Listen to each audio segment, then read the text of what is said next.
Bienvenue sur Medi 1 TV Afrique. L'invité culture de ce jour est le vice-président de l'association du Festival de Rabat qui organise le Festival international du cinéma d'auteur qui se poursuit jusqu'au 4 novembre dans la capitale marocaine. Bienvenue Mohamed Belrouet. Merci à vous d'avoir accepté notre invitation. C'est déjà la 22e édition de ce rendez-vous des cinéphiles. Alors, toujours autant de succès pour cette...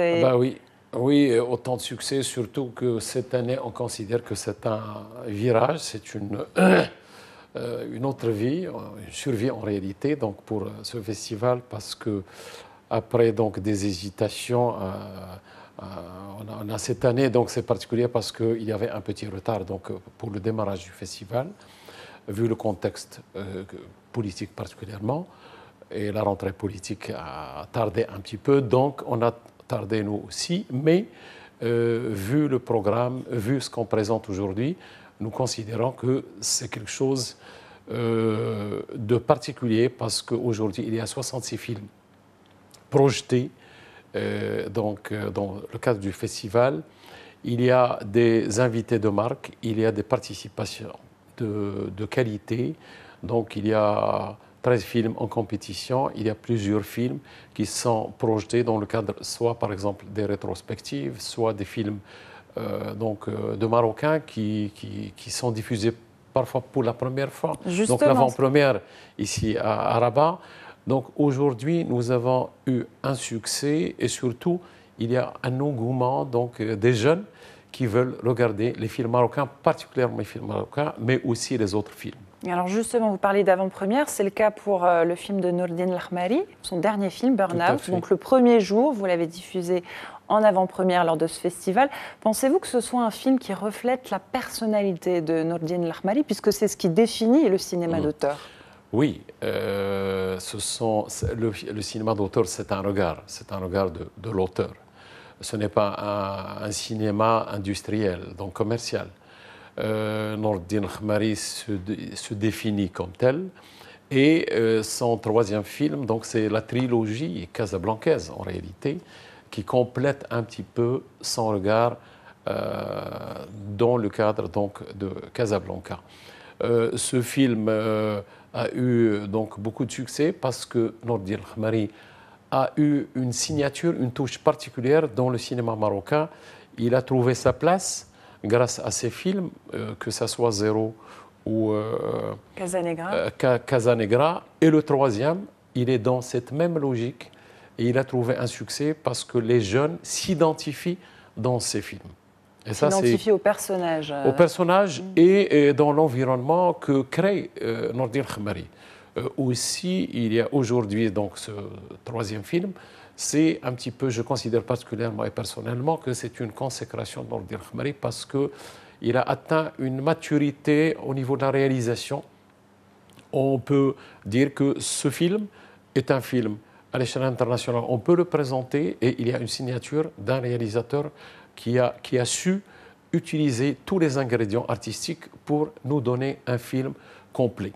On peut être d'accord ou ne pas d'accord sur sa vision, sur le contenu du film, mais il reste qu'au niveau de l'architecture globale, de la réalisation des ingrédients artistiques, c'est quelqu'un qui a su utiliser tous ces ingrédients pour nous donner un film à la hauteur des attentes et même aux normes à l'échelle internationale. Un cinéaste d'auteur donc marocain, mais lors de ce festival, vous projetez aussi des films originaires d'Iran, d'Espagne, de Turquie, du Chili, du Pakistan. La liste est encore longue. Alors réunir des films de quasiment tous les continents, c'est chaque année un challenge pour vous? C'est facile ou au contraire difficile de convaincre les réalisateurs?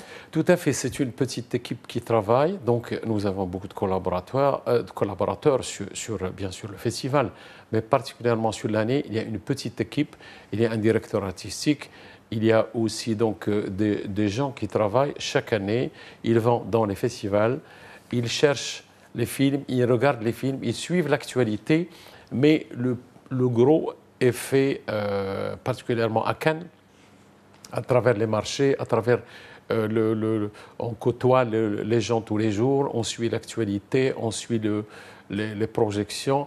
Et surtout, on suit un petit peu ce qui se passe à l'échelle internationale.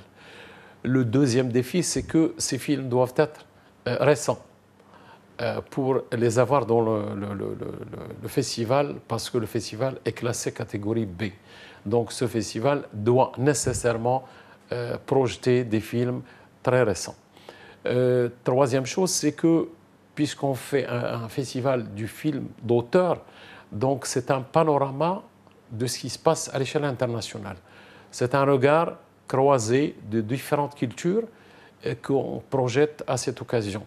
Et on considère que le Festival de Rabat est peut-être le seul au Maroc qui a cette identité, qui a su garder cette identité.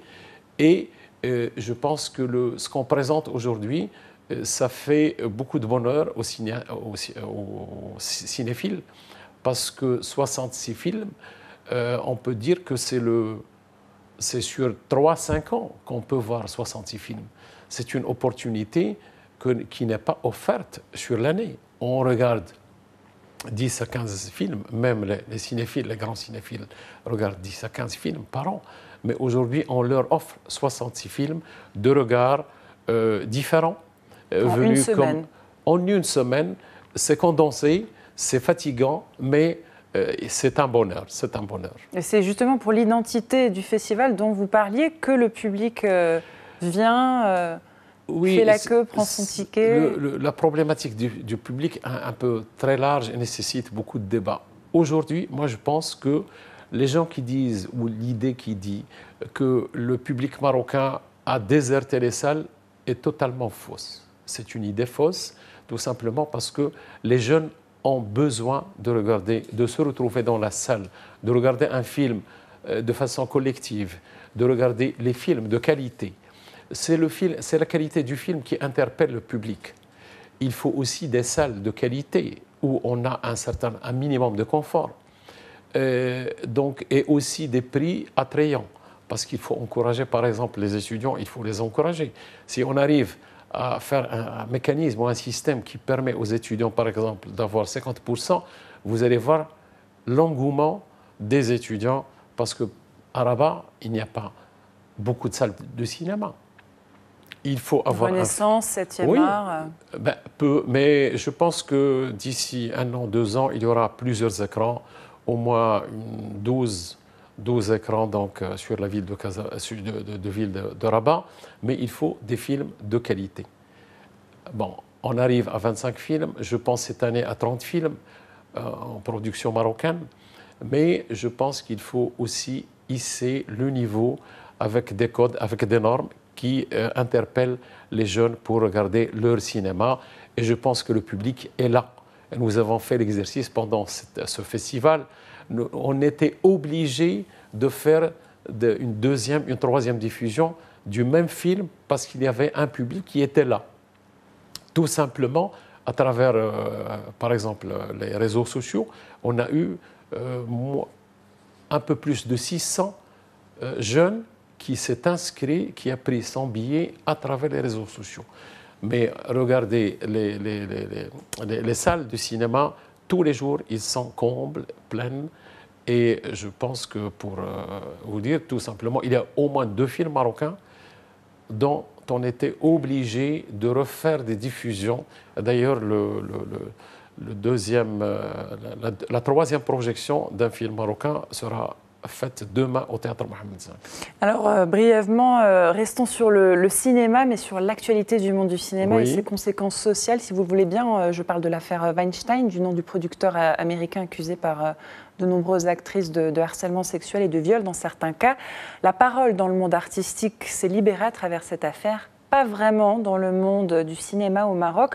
Pourquoi, selon vous, le verrou de la parole féminine n'a pas encore sauté ici ?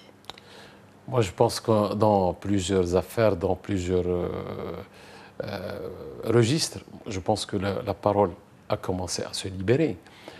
Aujourd'hui, dans le domaine artistique, c'est un domaine un petit peu où il y a des codes qui sont définis entre les différents intervenants, les différents partenaires. Et nous, de l'extérieur, on n'arrive pas à comprendre ce qui se passe de l'intérieur. Parce que soit les gens ne parlent pas, soit il y a des choses qu'on n'arrive pas à décoder. Je pense qu'il ne faut pas prendre l'exemple américain pour dire que je vous pose la question. C'est un exemple américain, mais il y a eu des conséquences dans le monde. L'exemple américain. Pourquoi aujourd'hui, Hollywood, la plus ancienne entreprise donc, de production de cinéma au monde, pourquoi aujourd'hui on parle? Pourquoi après les États-Unis, c'est la France qui commence à parler, etc. Donc je ne sais pas donc, ce qui se passe. On n'a pas suffisamment d'éléments d'information. On ne sait pas ce qui se passe. Moi, je pense au Maroc, il y a donc nous n'avons pas le même système, etc. Nous n'avons pas le système star, nous n'avons pas un investissement sur les stars, etc. Je pense que les gens sont là, d'abord par compétence, parce qu'il y a des figures qui sont là, que ce soit à la télévision ou le cinéma, qui sont par leurs compétences, ils se sont imposés. S'il y a d'autres choses, on n'a pas suffisamment d'informations. Merci pour votre avis, M. Mohamed Belrouad. Merci d'avoir accepté notre invitation. Vous êtes le vice-président de l'association du Festival de Rabat qui organise le Festival international du cinéma d'auteur qui se poursuit donc jusqu'au 4 novembre dans la capitale marocaine. Merci à vous aussi pour votre attention. Restez sur Média TV Afrique. L'information continue sur notre antenne.